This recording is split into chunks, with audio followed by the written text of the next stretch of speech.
తేజోధామ్ అనే కొండల మధ్యలో ఉన్న శాంతమైన గ్రామంలో ఒక చిన్నారి వాసిస్తున్నాడు. అతని పేరు సామ్యూయేల్. అతని తండ్రి యాకోబు గ్రామంలోని మొక్కుల పెంపకం చేసే రైతు. వారు చిన్నగా ఉన్న కుటుంబం.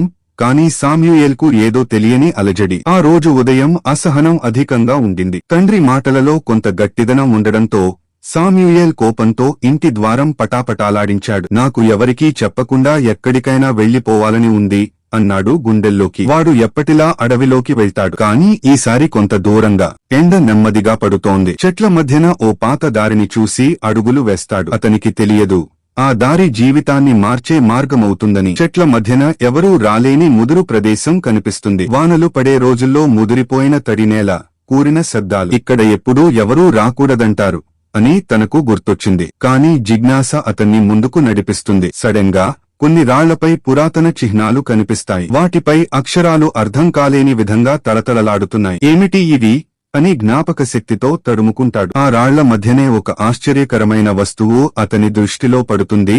ఒక పాత పల్లకీ. పల్లకీ మీద తగిలిన మబ్బులు, దుమ్ము వంటివి దీన్ని చాలా కాలంగా ఉపయోగించలేదనే సంకేతమిస్తూ ఉన్నాయి. అది పసుపు బంగారు రంగుతో, గాజు వంటి చక్రాలతో ఉంది. సామ్యూయేల్ ఆశ్చర్యంగా దాని దగ్గరికి వెళ్లి చేతితో తాకుతాడు. కానీ ఏమాత్రం స్పందన లేదు. ఇది కేవలం ఒక పాత చక్రవాహనమైతేనా అనగా అడుగుతాడు. కానీ గుండెలో ఏదో చలనం. పల్లకీకి తాకిన వెంటనే అతనికి ఒక వింత అనుభూతి. కన్నుల ముందుగా కొన్ని దృశ్యాలు మెరుస్తున్నాయి.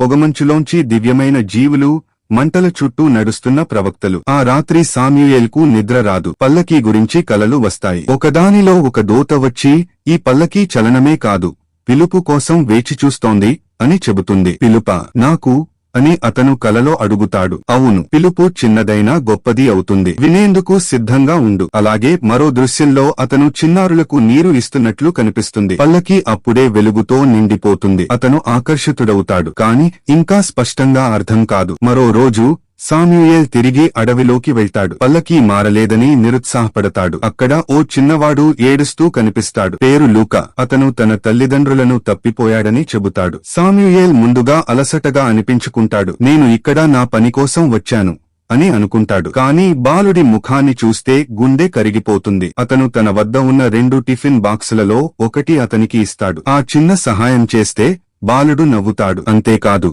నా ఇంటి దారిని గుర్తొచ్చింది అని చెబుతాడు. సామ్యూయేల్ అతనిని ఊరికి చేర్చుతాడు. సామ్యూయేల్ తిరిగి పల్లకీ దగ్గరకు వస్తాడు. అప్పటి వరకు అది నిశ్శబ్దంగా, చీకటిగా ఉండేది. కానీ ఆ రోజు రాత్రి పల్లకీ మెల్లగా వెలుగుతుంది. బంగారు కాంతి చుట్టూ వ్యాపిస్తుంది. చక్రాలు స్వల్పంగా తిప్పుకుంటాయి. గాల్లో ఒక స్వరము వినిపిస్తుంది, మృదువుగా కానీ బలంగా. ఇది ప్రారంభం మాత్రమే సామ్యూయేల్. నీ పిలుపు మొదలైంది. సామ్యూయేల్ ఆశ్చర్యంతో చూస్తూ నిలబడిపోయాడు. తన చిన్న సహాయం ఇలా గొప్ప పరిణామానికి దారి తీస్తుందని ఊహించలేదు. రాత్రంతా పల్లకీ వెలుగు సామ్యూయేల్ చేతుల్లోకి ప్రవహించినట్లు అనిపించింది. అతను ఇంటికి తిరిగి వస్తాడు. కానీ గుండెల్లో నిశ్చలత లేదు. తన తల్లి శాంతగా అన్నం వడ్డిస్తుండగా అతను అడుగుతాడు, అమ్మా, దేవుడు మనకు మాట్లాడతాడా? ఆమె నవ్వింది.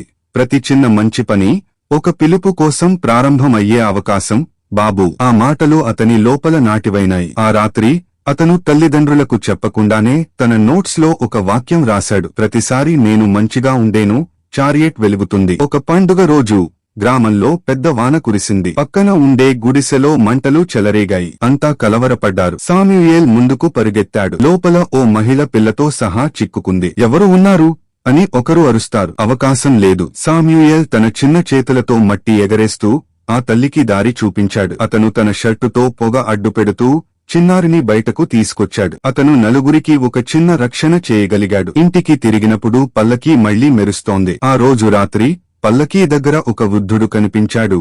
తెల్లటి జుట్టు, ముఖంలో శాంతి. అతను చిన్నగా చిరునవ్వుతో చూశాడు. సామ్యూయేల్ అని మృదువుగా అన్నాడు, ఈ చారియట్ ఎవరికోసం కాదు, ఇది నీతో పాటు జరుగుతుంది. దీన్ని నడిపించగలనా అంటూ చిన్నగా అడిగాడు. వృద్ధుడు తల ఊపి, నీ బలంతో కాదు, నీ వినయంతో నడుస్తుంది. ఈ ప్రయాణం పెద్దదిగా మారుతుంది. అప్పటి వరకు అతను దీన్ని ఒక రహస్యంగా చూశాడు. ఇప్పుడు అది పిలుపుగా మారింది. వృద్ధుడు చేతిలో నుండి ఒక పాత పుస్తకం ఇచ్చాడు.